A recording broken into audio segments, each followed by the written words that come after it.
The stars looked different in this part of space. Dr. Hyunwoo Kim pressed his face against the observation window of the Indomitable, watching the strange blue giants that dotted this unknown region. 3 months ago, their navigation computer had made an error. A simple mistake in coordinates had sent the human fleet far from their planned route.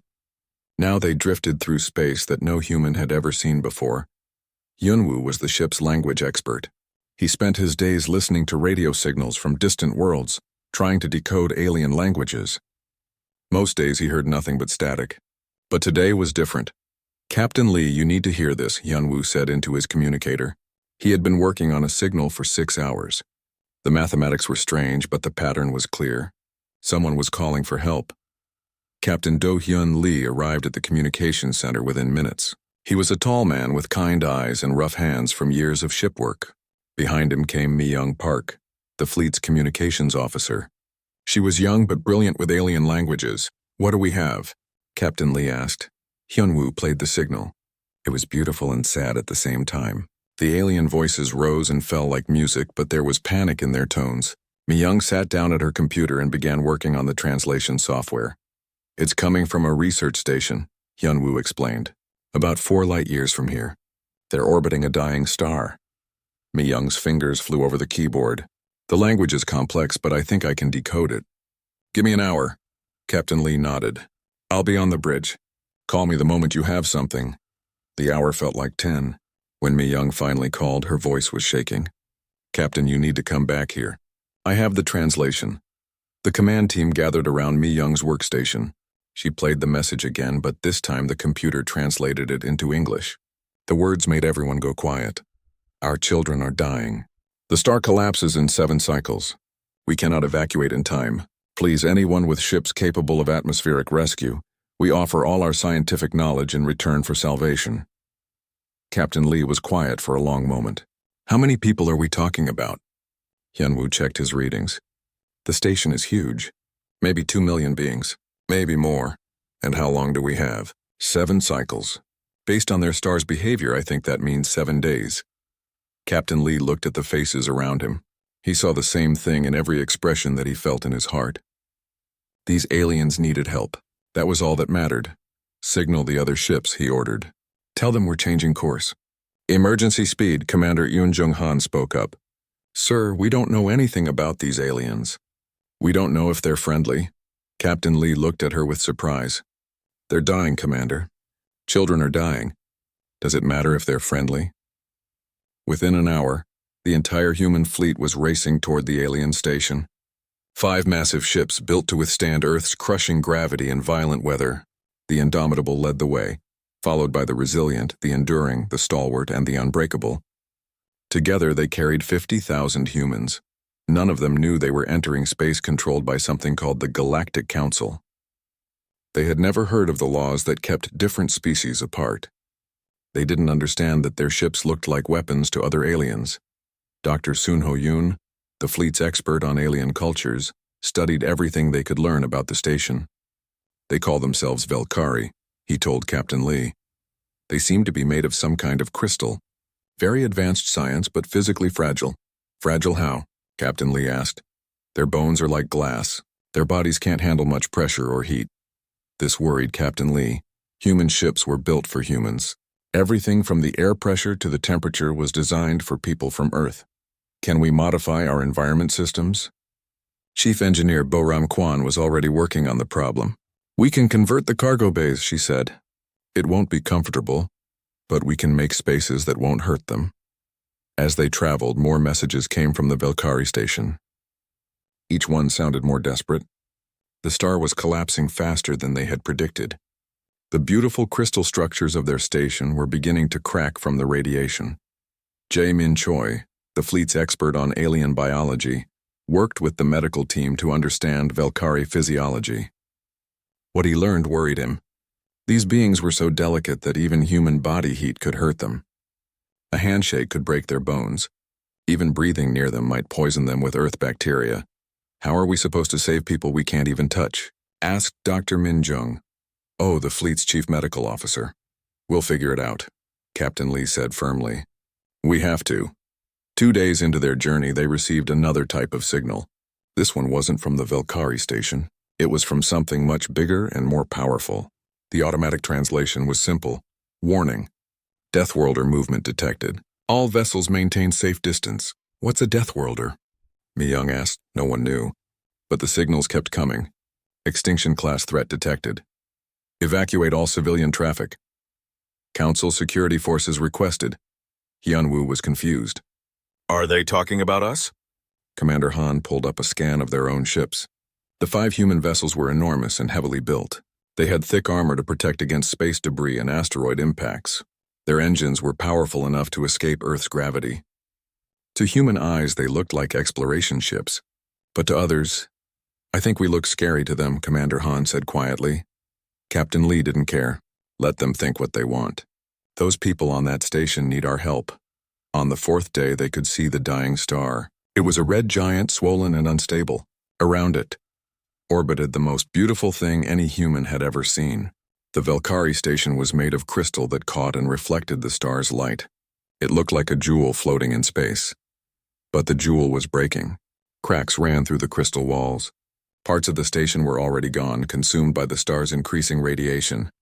We're almost there, Captain Lee announced to the fleet. All ships prepare for evacuation procedures. None of them knew that their arrival was causing panic throughout this region of space. Alien ships were fleeing as fast as they could travel. Emergency broadcasts warned of the Deathworlders coming to harvest the Velkari. On the Velkari station, crystallographer Prime Veltar received the news that their rescuers had arrived. The description filled him with terror. Massive ships that looked like weapons. Beings from a world where water fell from the sky and the air was poison. Creatures with bones made of metal and blood like acid. But the star was dying. The station was falling apart. These monsters were their only hope.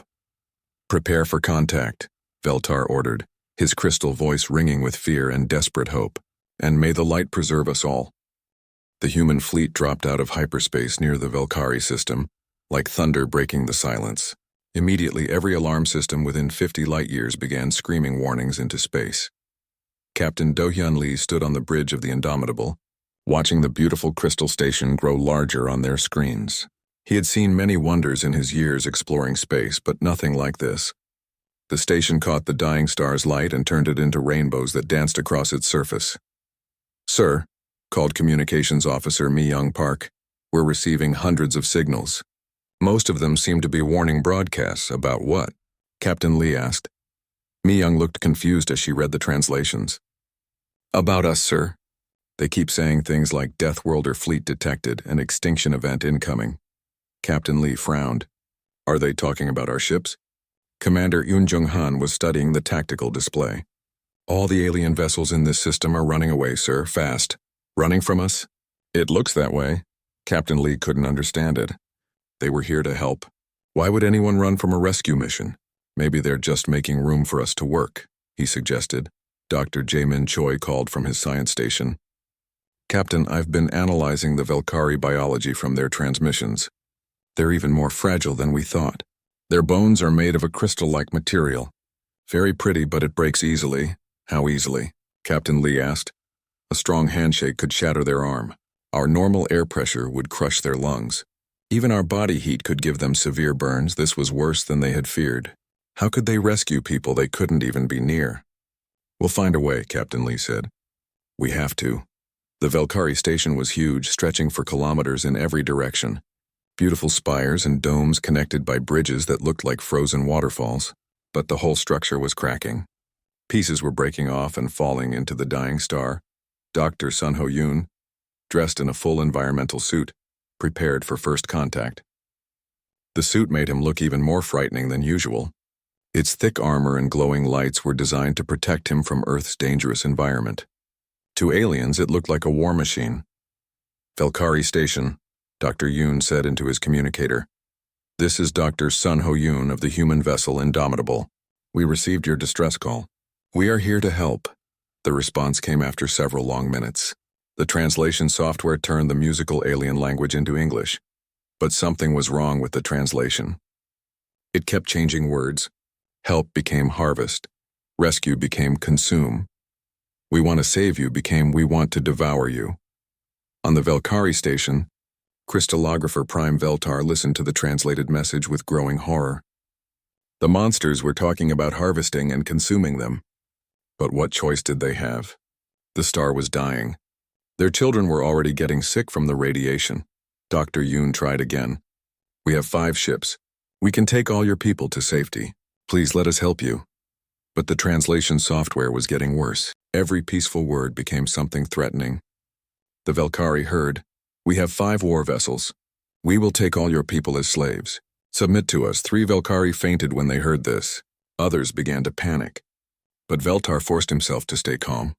What do you want from us?" he asked. Dr. Yoon was confused by the question. "We don't want anything. We just want to get you away from the dying star." The translation came out as, "We want everything. We will drag you to our feeding grounds." By now, other alien ships were arriving in the system, but they weren't coming to help. Council security vessels took positions far from both the human fleet and the Velkari station. Their broadcasts were clear. They were here to watch the humans destroy the Velkari and then contain the damage. Commander Eun Han was monitoring these signals. "Sir, there's a whole fleet of alien warships out there, but they're not doing anything to help with the evacuation."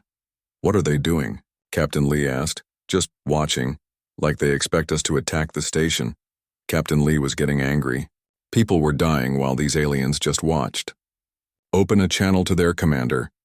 The alien admiral who responded looked like a cross between a lizard and an octopus. His translator turned his words into cold, formal English. "Human vessels, you are in violation of Galactic Council space. Withdraw immediately." "We're here to rescue survivors," Captain Lee replied.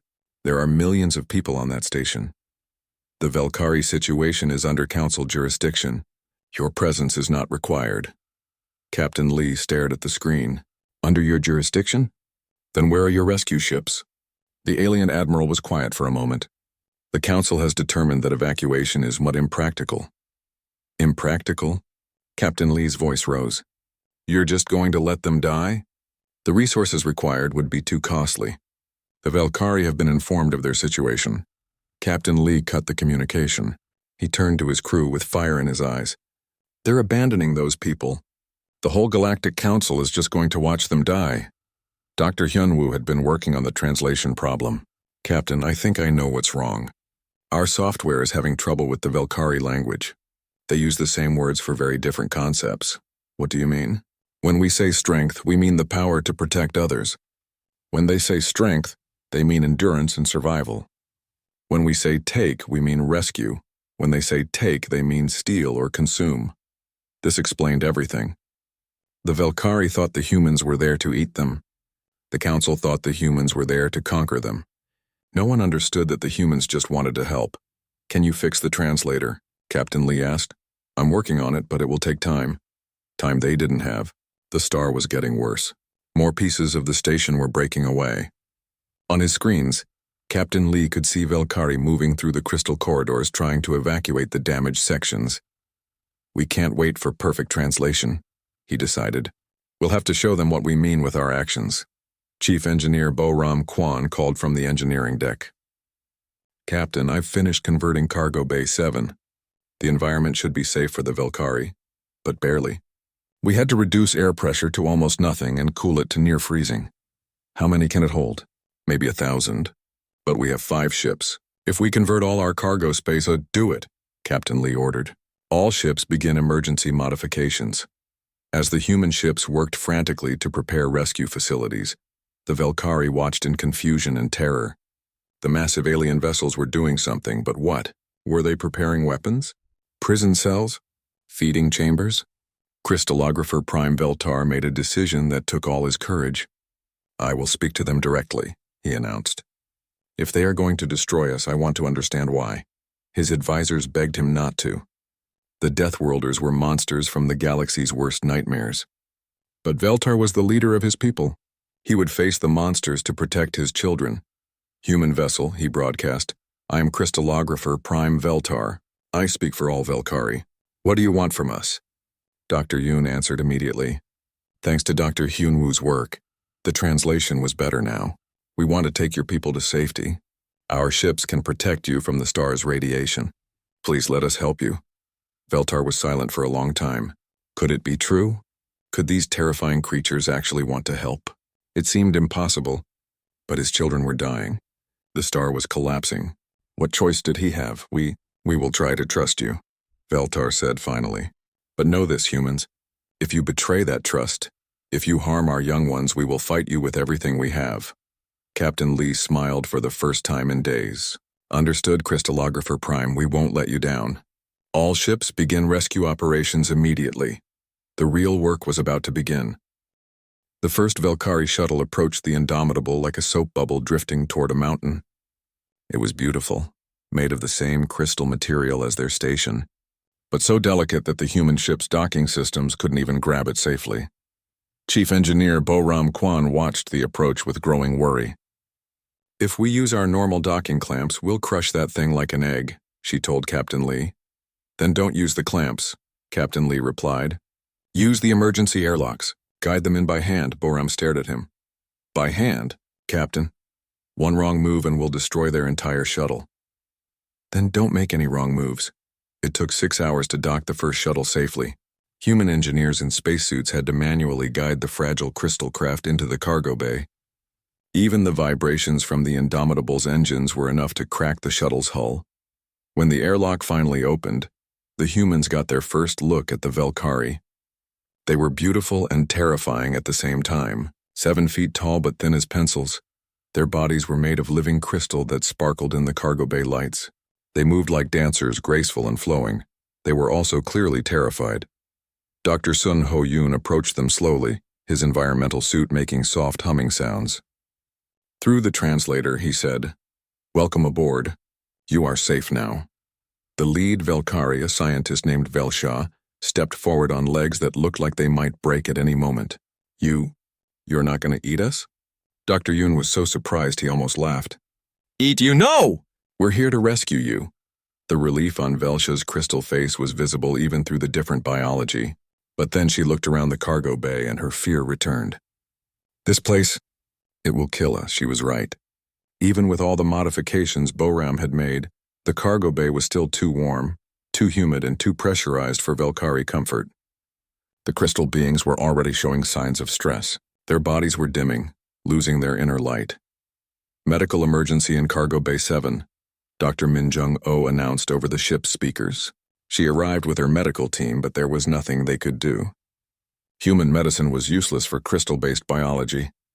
Velsha's people were dying just from being rescued. "We have to get them back to their shuttle," Dr. O said. "The environment is too harsh," but they couldn't go back. The Velkari station was falling apart. More crystal spires had broken off and tumbled into the dying star. There was no safe place for them to go. Environmental systems specialist Sang-woo Park had been working non-stop for 12 hours, trying to solve the problem. "I can cool the cargo bay more," he told Captain Lee.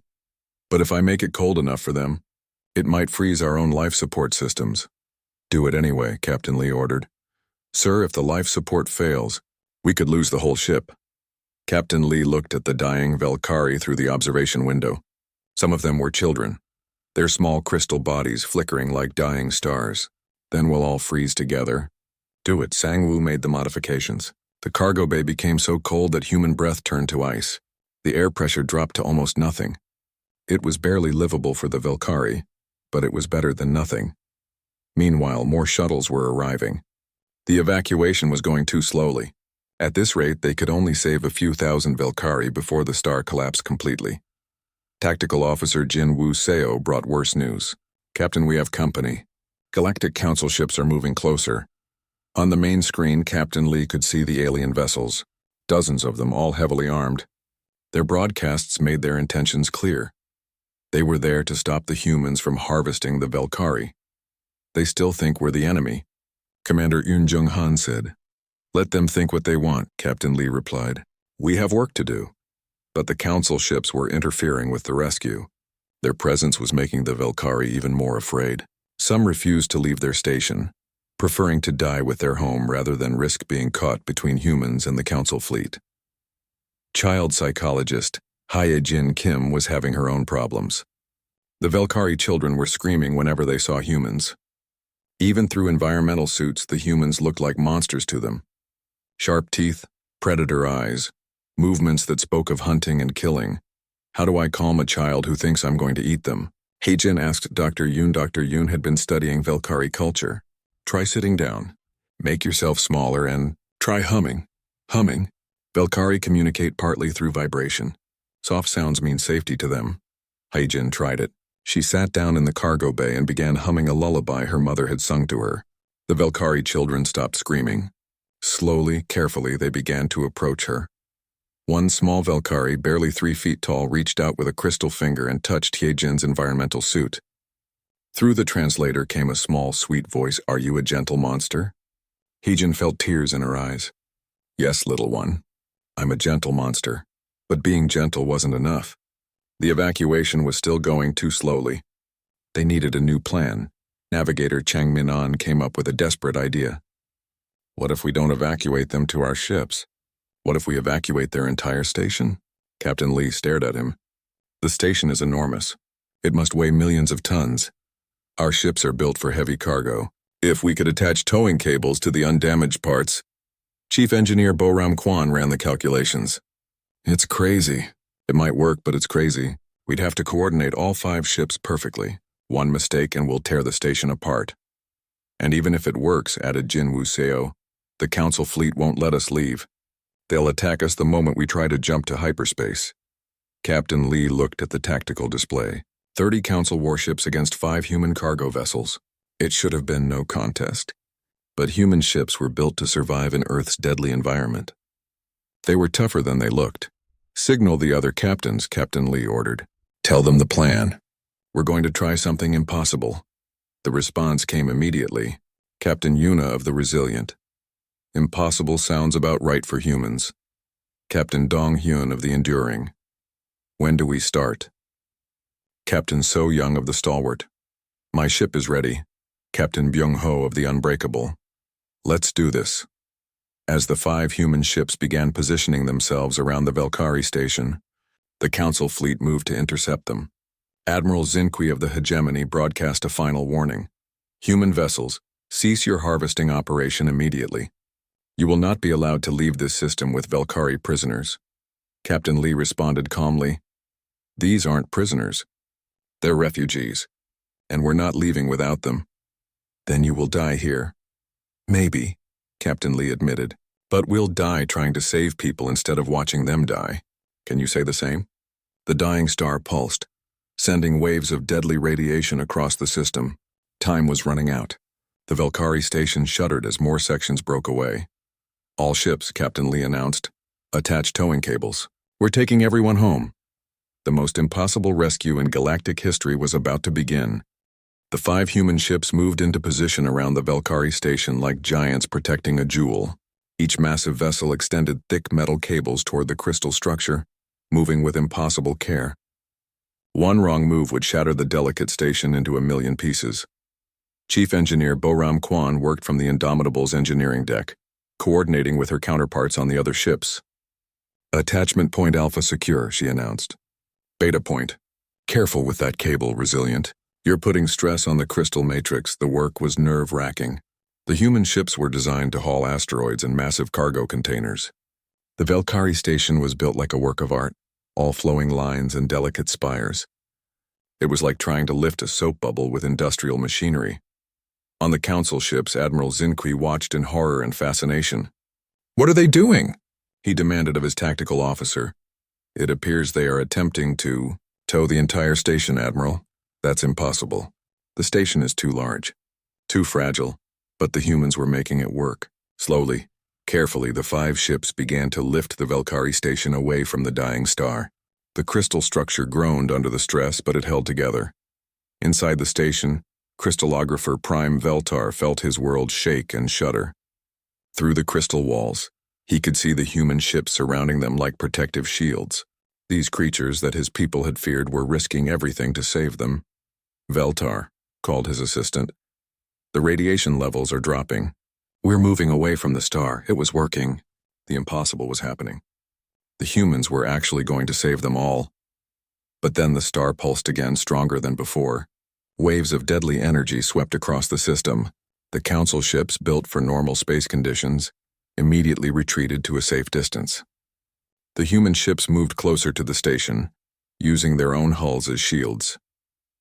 Rescue specialist Kyung-Soo Nam led a team into the most damaged sections of the station. The radiation levels would kill most species instantly, but humans from Earth were used to danger. Their homeworld had taught them to survive in impossible conditions. "We've got Valkyrie trapped in Sector 7, Kyung-Soo reported. "The structure is collapsing, but there are still people alive in there. Can you reach them?" Captain Lee asked. "The radiation is intense. It's cooking the inside of my suit. But yeah, we can reach them." Kyung-Soo and his team worked their way through passages that were breaking apart around them. They found a group of young Valkyrie scientists huddled in what had been their laboratory.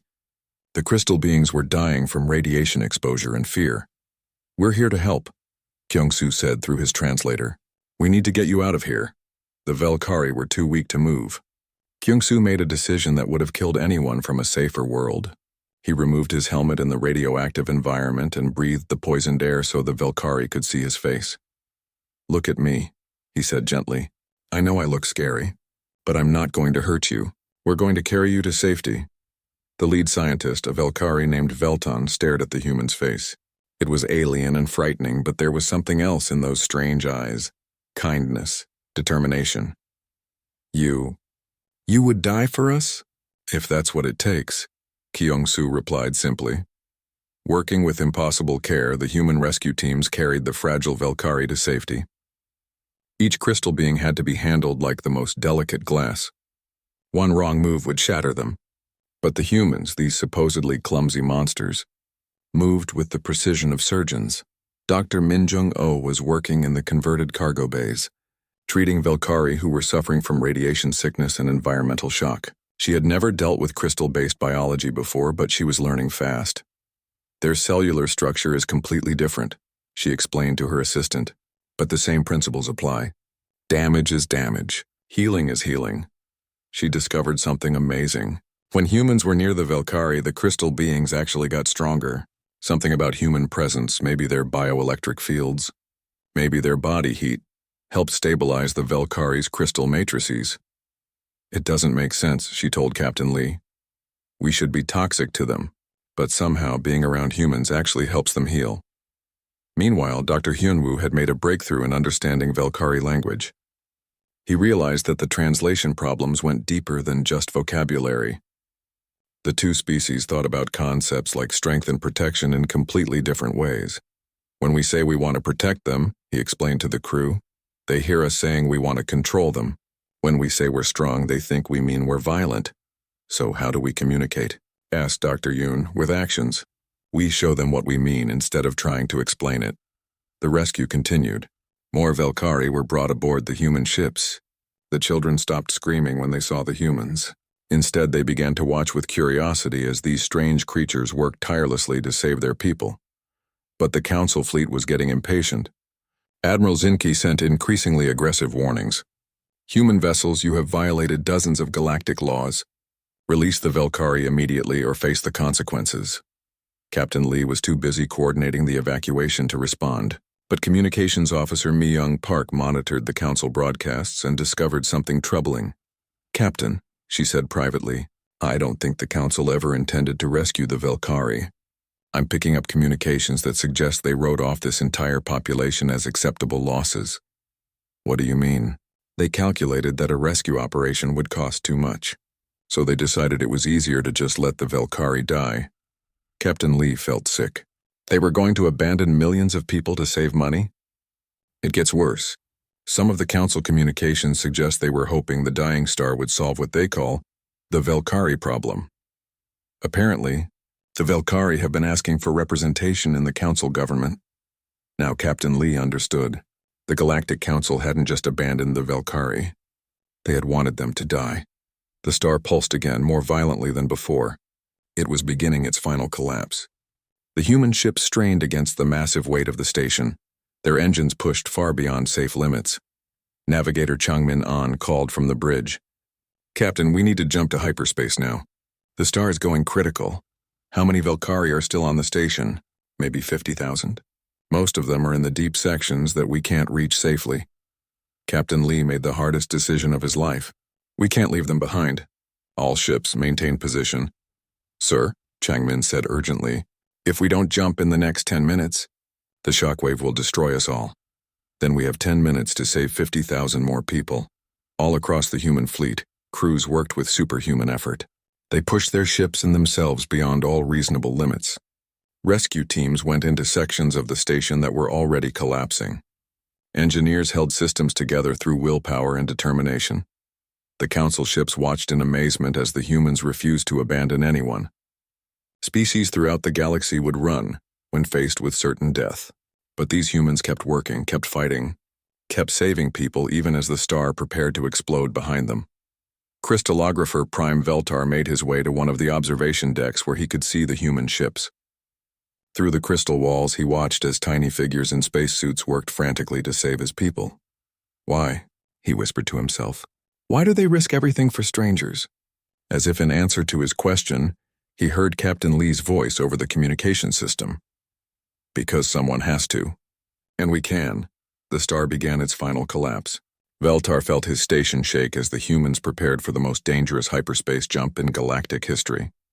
They were carrying the weight of an entire civilization, racing against the death of a star, and somehow impossibly, they were going to make it work. The hyperspace jump almost tore the human ships apart. Navigator Changmin An had calculated a jump that should have been impossible, carrying the mass of an entire space station through dimensions that weren't meant to hold such weight. But somehow the 5 human vessels and their precious cargo emerged from hyperspace in one piece. Captain Do-hyun Lee collapsed in his command chair, exhausted beyond measure.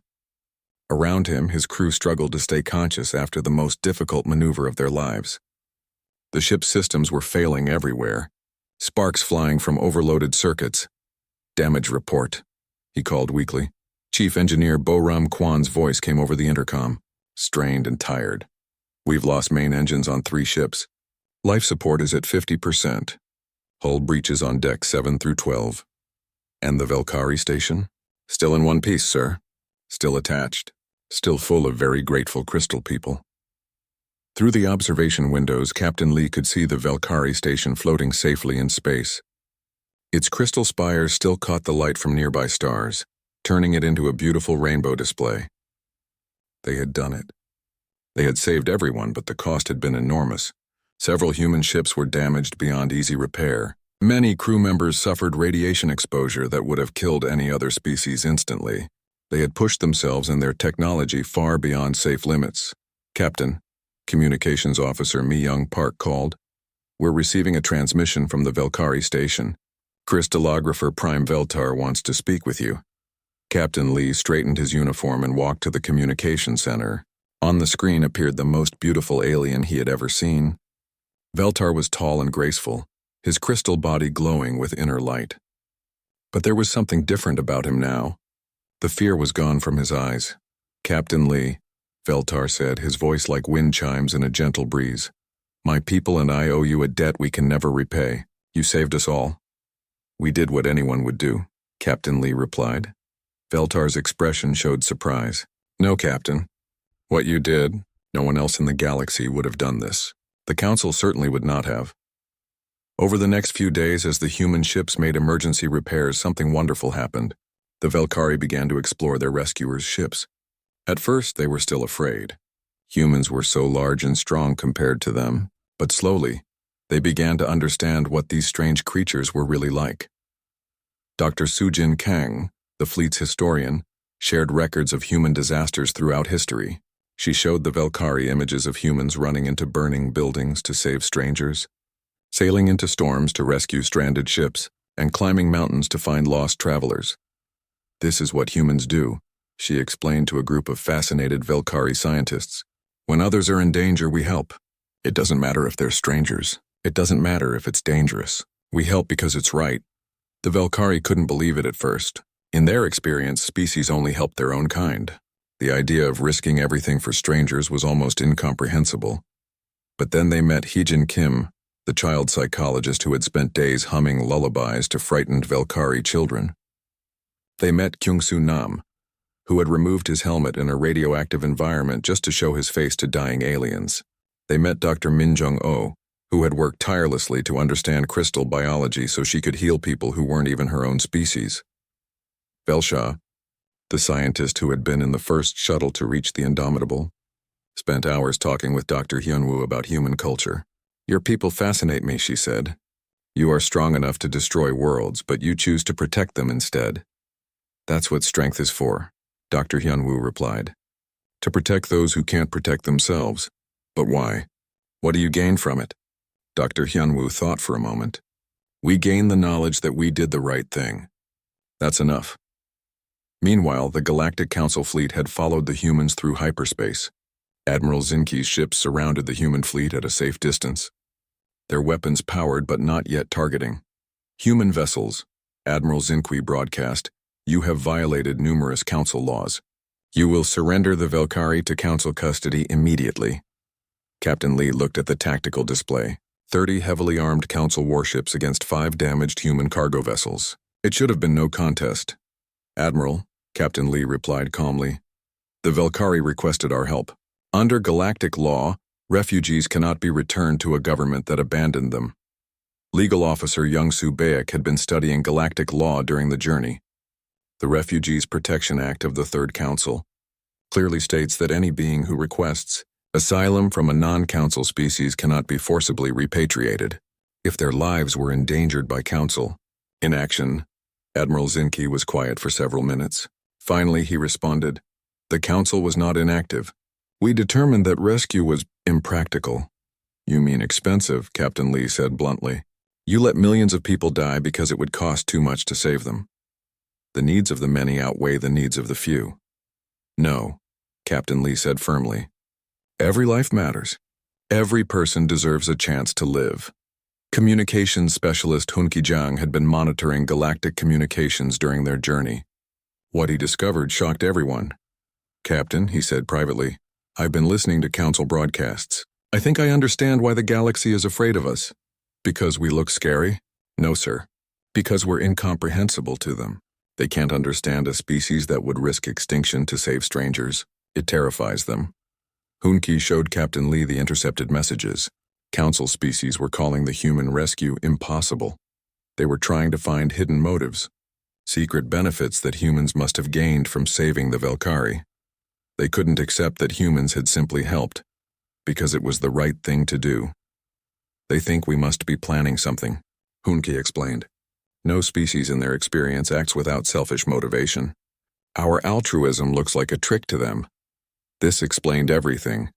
The galaxy feared humans not because they were aggressive, but because they were completely unpredictable. A species that would risk everything to save strangers couldn't be understood or controlled by normal diplomatic means. Crystallographer Prime Veltar made a decision that would change galactic politics forever. He called both Captain Lee and Admiral Zinke to a 3-way communication. "Admiral Zinke," Veltar said, his crystal voice ringing with new confidence, "you speak of Council law and jurisdiction. But the Council abandoned us. You declared our rescue impractical and left us to die." "The situation was complex," Admiral Zinke began. "The situation was simple," Veltar interrupted. "We asked for help. The Council said no. The humans said yes." Veltar turned to Captain Lee. "Captain, on behalf of all Valkyrie, I formally request political asylum with the Human Federation." Captain Lee blinked in surprise. "There is no Human Federation. We're just explorers." "Then we will help you build one," Veltar replied. "A government that values life over profit. A society that helps the helpless instead of abandoning them." The implications were staggering. The Valkyrie were offering to join with humanity to create a new political power in the galaxy. Their advanced crystal technology combined with human determination could change everything. Admiral Zinke realized what was happening. The Council had created their worst nightmare by abandoning the Valkyrie. Now the galaxy's most advanced scientists were allying with its most unpredictable rescuers. "The Council will not allow this," he warned. Captain Lee looked at the Council warships on his screen, then at the Valkyrie station floating safely nearby. "Admiral, with respect, the Council has already allowed it. You allowed it the moment you decided those people weren't worth saving." As if to emphasize the point, more signals began reaching the fleet. Other species throughout the galaxy had heard about the human rescue of the Valkyrie. Some were calling it impossible, some were calling it inspiring, and some were calling for help. "Captain," Mi-young Park announced, "we're receiving a distress signal from the Kepler system. It's Addressed specifically to us. They're asking for the Deathworlders who protect instead of prey." Captain Lee smiled. The galaxy was beginning to understand what humans really were. Not monsters to be feared, but protectors to be trusted. "Set course for the Kepler system," he ordered. "We have work to do." The Human-Velkari alliance was about to change the galaxy forever.